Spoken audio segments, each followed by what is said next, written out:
As-tu déjà pensé que vivre dans un appartement pourrait t'apporter plus que de simples fêtes bruyantes? Je pensais que mes voisins se plaignaient juste du bruit, jusqu'à ce que je découvre la vérité sur ce qui se passait derrière les murs de mon appartement. J'ai découvert que ma femme me trompait avec 2 hommes et qu'ils passaient leur soirée ici, dans mon appartement. J'ai été choquée quand j'ai découvert cela, mais j'ai décidé d'en savoir plus et de résoudre ce mystère. Aujourd'hui, je vais te raconter cette histoire et comment j'ai découvert la vérité sur ce qui se passait dans mon appartement. Yeager avait déjà 33 ans quand il a rencontré Christina. Ngigana, une belle fille, mais maigre et maladive, a attiré son attention dès le début par pitié et le désir de l'aider. Plus tard, en discutant et en correspondant, il a réalisé qu'il tombait amoureux. Igor était dans l'armée et était souvent en déplacement, donc il restait en contact avec Christina via les réseaux sociaux. Le métier de Christina était le travail social où elle s'occupait des personnes âgées. Il se faisait des appels vidéo presque tous les soirs, partageait des nouvelles, des pensées et parfois se montrait un peu coquin. « Je serai bientôt là, je t'embrasserai », a dit Yeager. Il ne s'était pas vu depuis 3 mois et Yeager manquait vraiment à Christina. « Je suis impatiente », a-t-elle souri, et ce sourire a réchauffé le cœur de Yeager. À son arrivée, après avoir vu sa bien-aimée, Yeager était déterminé à la demander en mariage pendant qu'il était en ville. Il a organisé un beau dîner festif pour Christina chez lui et à la fin de la soirée, il lui a donné une bague.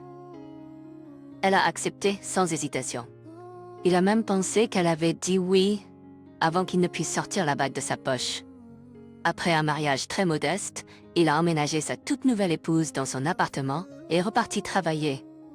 Christina se languissait de solitude. Les appels téléphoniques et les réseaux sociaux ne lui donnaient pas l'effet complet de la présence de son mari dans sa vie. Un jour, une amie l'a invitée à un jeu intellectuel lui promettant une bonne compagnie et une soirée agréable. Christina a accepté avec plaisir. En arrivant à l'heure et à l'endroit convenu, elle a rencontré son équipe. Il y avait 3 filles et 5 autres garçons dans l'équipe, en plus de Christina. Tous, sauf Christina, avaient étudié l'université ensemble et étaient en relation assez proche. Christina a apprécié le jeu et a demandé à son amie de l'inviter plus souvent. Elle s'amusait ainsi jusqu'à l'arrivée d'Igor. Pendant son séjour à la maison, Christina a arrêté de jouer au jeu. Le reste de l'équipe a compris car elle avait promis de revenir quand Igor serait parti. Et c'est ce qui s'est passé. La même nuit où Christina est revenue au jeu pour la première fois après la pause, leur équipe a gagné et ils ont décidé de fêter ça au café. Ils sont restés jusqu'à la fermeture et toute leur compagnie était déjà un peu ivre.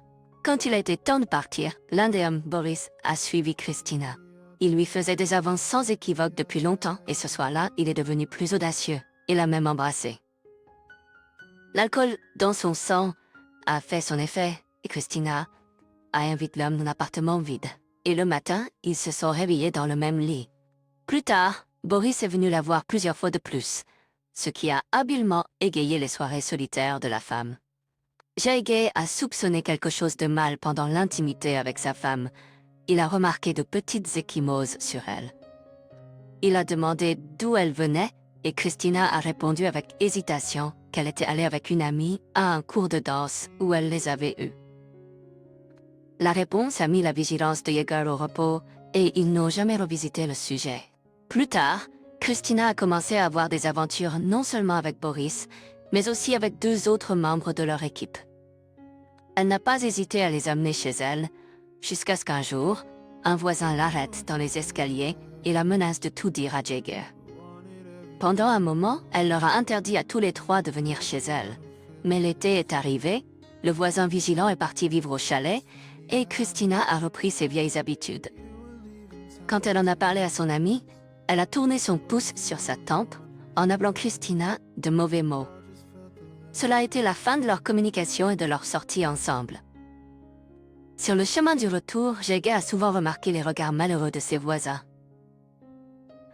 Un couple marié qui venait d'avoir un enfant et qui vivait directement au-dessus de l'appartement de Yeager et Christina s'est plaint que leur intimité avec sa femme était très tumultueuse et bruyante. Selon eux, il a réalisé que les gémissements n'étaient pas seulement entendus quand Yeager était à la maison. Les voisins se sont plaints des gémissements venant de leur appartement. Qu'en dites-vous? Il a demandé sévèrement à sa femme cette nuit-là. Elle était gênée et a répondu que parfois, en l'absence de son mari, elle regardait des vidéos de contenu intéressant pour se détendre et égayer son attente de son voyage d'affaires. Yeager a été excité par ces mots et il a cru ce que Christina a dit. L'heure est arrivée. Les feuilles colorées sont tombées des arbres, couvrant toutes les routes de la ville. Yeager a passé les derniers jours de son voyage d'affaires avec une douce anticipation de ses prochaines vacances. Il a décidé de surprendre sa femme et a payé un voyage à la mer dans un hôtel cher. Avec cette pensée en tête, il est rentré chez lui. En sortant du taxi devant sa maison, il a rencontré son voisin, Grigory Ilitch, le même qui avait menacé d'exposer Christina. Son visage était sérieux. Il n'a même pas souri à Yeager, comme il le faisait habituellement lorsqu'il le rencontrait. Le voisin l'a salué sèchement et a demandé à Yeager un peu de temps. Il est venu de loin. D'abord, j'ai parlé de ma vie et de ma femme. Ensuite, j'ai dit, ta femme ne perd pas de temps. Elle a des hommes qui viennent. 3 d'entre eux. Yeager a été pris au dépourvu. Son pouls a bondi brusquement et son dos s'est raidi. Il a regardé Grigory Ilitch comme s'il venait de dire la plus grande bêtise. Mais le regard entier du vieil homme lui a dit qu'il ne mentait pas. Il a remercié son voisin pour l'information et ce dernier a crié après lui pour que Yeager se présente comme un homme. Maintenant, le mari a mis toute l'image ensemble dans sa tête. Les bleus sur le corps de sa femme, les gémissements dont se plaignaient les voisins. Tout était à la surface. C'était juste que Yeager lui-même ne le voyait pas. Mais Ilitch ne voulait pas le voir. Christina était censée être à la maison. Yeager l'a appelée depuis la gare quand son train est arrivé. Elle l'a accueilli avec un sourire heureux et une étreinte. Voyant que son mari était contrarié, elle a demandé avec sympathie ce qui n'allait pas. Sans cligner des yeux, Yeager a regardé sa femme. Soudain, une femme délaissée apparut devant lui, celle dont il rêvait de s'éloigner, une étrangère désagréable. Il lui semblait même que sa femme sentait différemment, pas du tout familière. Invite Grigory Ilitch. Igor commença et remarqua comment Christina vacillait et attrapait le chambranle de la porte. Il m'a dit quelque chose d'intéressant. Christina le regarda avec un air effrayé, ses lèvres tremblantes. Yeager continuait de parler et elle devenait de plus en plus pâle. Christine s'effondra en colère sur le sol, couvrit son visage de ses mains et pleura. Elle ne nia pas l'évidence. Elle dit simplement à Yeager que c'était sans rien cacher. Il s'assit dans le couloir sur un tabouret et l'écouta. « Je vais vendre l'appartement, dit-il soudainement. Je peux pas vivre ici après ça. C'est dégoûtant. » Ces mots firent pleurer Christine encore plus fort. Elle demanda pardon à son mari, mais il secoua la tête à chacune de ses excuses. Yeager n'avait pas trompé.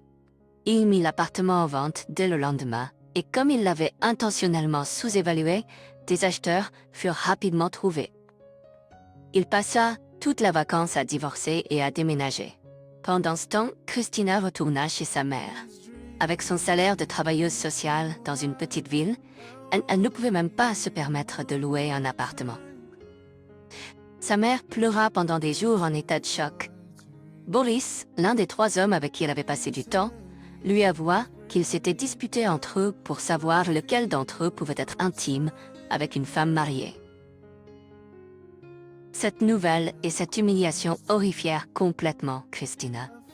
Après tout, elle avait naïvement supposé qu'elle leur plaisait simplement à tous les 3.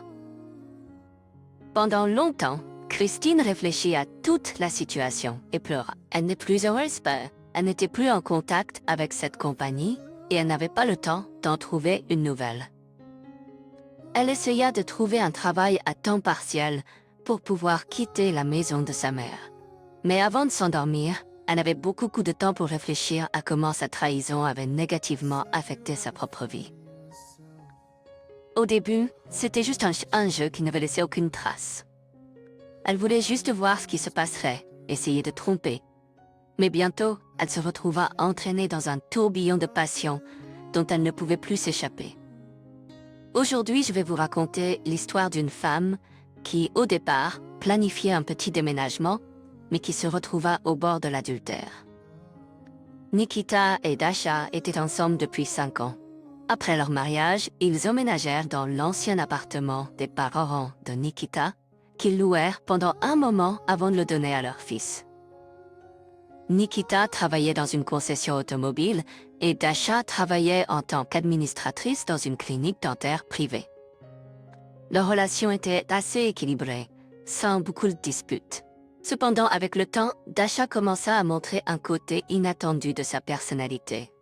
Si avant, elle assurait à son mari qu'elle aimait vraiment son travail et qu'elle pouvait gagner de l'argent, et pas seulement rester à la maison et ne rien faire, maintenant elle commençait à parler de plus en plus souvent de sa fatigue à travailler avec des gens. De temps en temps, elle mentionnait ses amis à qui leur mari permettait de ne pas travailler car ils pouvaient subvenir aux besoins de toute la famille. Nikita, bien sûr, a compris ce qu'elle voulait dire, mais jusqu'à présent, il ne pouvait pas voir la possibilité de gagner assez d'argent pour eux deux. Lui-même attendait avec impatience une augmentation de salaire à son travail. Il y a peu de temps, il avait parlé à son superviseur et lui avait demandé une augmentation. Et entier, on lui a dit qu'ils y réfléchiraient et lui donnaient une réponse bientôt. Le jour où ils ont prévu une autre conversation avec son superviseur, Nikita n'était malheureusement pas satisfait. On lui a dit que l'entreprise ne pouvait pas revoir son salaire pour le moment. Le soir, l'homme est rentré chez lui de mauvaise humeur. Il devait encore parler de cette conversation à sa amie. Elle semblait plus inquiète de sa décision. Comme prévu, Dasha était très contrariée. Au début, elle est même devenue en colère. Elle comptait vraiment sur la promotion de son mari, car cela les rapprocherait, sinon, d'une libération complète de son travail, du moins d'un niveau de vie plus élevé. Elle a passé beaucoup de temps ce jour-là à blâmer son mari lui-même pour ne pas avoir été assez persévérant, et pour le reste de la soirée, elle n'a pas parlé du tout. Une semaine environ s'est écoulée, et la femme avait un peu laissé de côté son ressentiment et ses griefs. Un jour, elle a informé Nikita qu'elle avait décidé de prendre plus de quarts de travail ce mois-ci. Son partenaire était sur le point de partir en vacances et elle voulait s'acheter un nouveau téléphone depuis longtemps. C'était donc le bon moment pour gagner plus. Le mari n'a pas discuté avec sa femme. Il a simplement pris note de ses paroles et y a vu un indice clair. L'indice a été compris et l'homme a même commencé à réfléchir à combien et dans quel délai il devait mettre de côté de l'argent pour un nouveau téléphone en cadeau.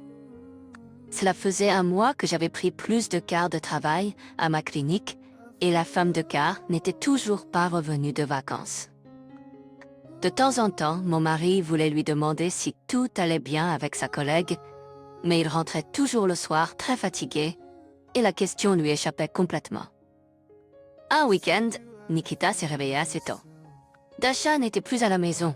Elle était partie pour son quart de travail. Il est allé tranquillement à la cuisine pour se faire du café, mais il a été distrait par un appel inattendu sur son téléphone. Son ami proche, Alexander, a appelé et a demandé « Salut, tu es déjà réveillé ?» Rencontrons-nous. Avec inquiétude dans sa voix, il a dit probablement quelque chose de sérieux. Nikita ne se souvenait pas que Sacha l'ait déjà emmené quelque part à cette heure-là. Ils se sont rencontrés dans un café et Nikita venait de commander son petit déjeuner car il n'avait même pas eu le temps de manger à la maison. « Tu te souviens de notre Vishka ?» a commencé son ami. Il a récemment eu une facette et ce plaisir n'est pas pour marcher, tu sais. Mais l'homme peut-il se le permettre? Nikita a répondu. « Et pourquoi m'as-tu appelé ?» Alexander a répondu pour parler de ses nouvelles dents. Il a ri et a continué le fait qu'il est allé à la clinique où travaille Dasha. Et après la visite, elle a apparemment enregistré son numéro et a commencé à lui envoyer des messages depuis son numéro personnel. Il a décidé de se vanter auprès de moi de la jolie fille de la clinique qui le draguait. J'ai eu le nom et le dentiste et j'ai tout de suite compris. L'appel somewhere. Il a demandé avec prudence ce que sa femme écrivait exactement à leur ami commun. Alexander lui a dit qu'elle flirtait ouvertement avec lui et lui demandait de le rencontrer. Ils s'étaient même vus une fois, mais rien de tel, juste discuter. Mais elle le clé est clairement plus ambitieux. Nikita a demandé le numéro de Grisha et l'a appelé le même jour. Il a discuté de la situation et a demandé plus de détails sur leur rencontre.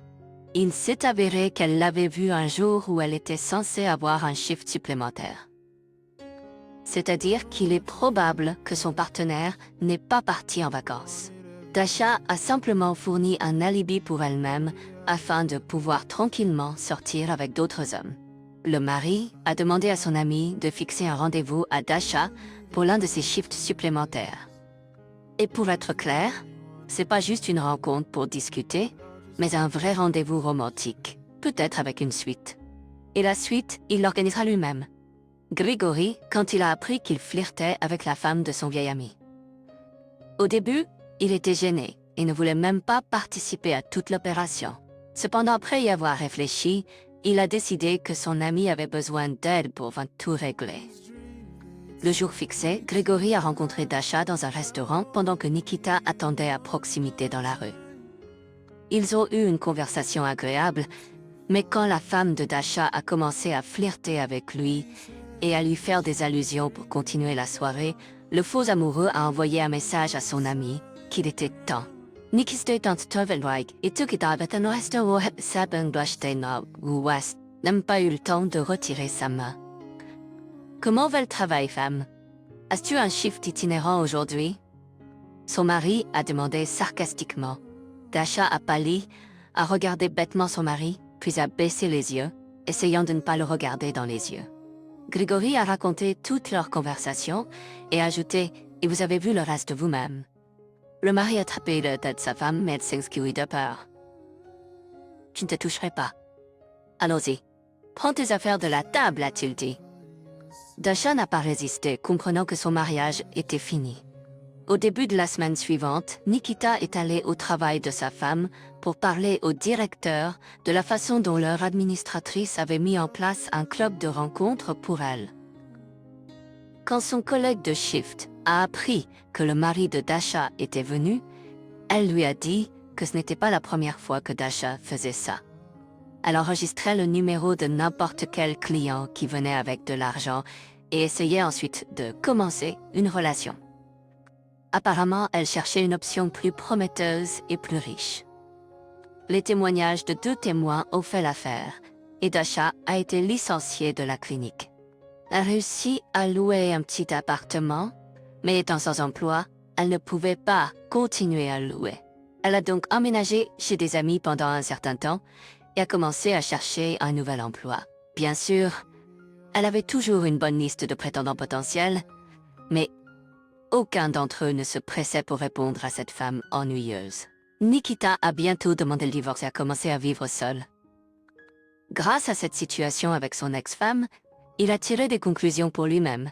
Et maintenant, il vérifie délibérément ses futures maîtresses pour leur mercantilisme. Heureusement, son ami Grisha était maintenant également heureux de l'aider dans cette affaire. C'est une telle histoire de vie. Partagez dans les commentaires ce que vous pensez de cette situation et du comportement des personnages. Merci d'avoir écouté l'histoire jusqu'au bout.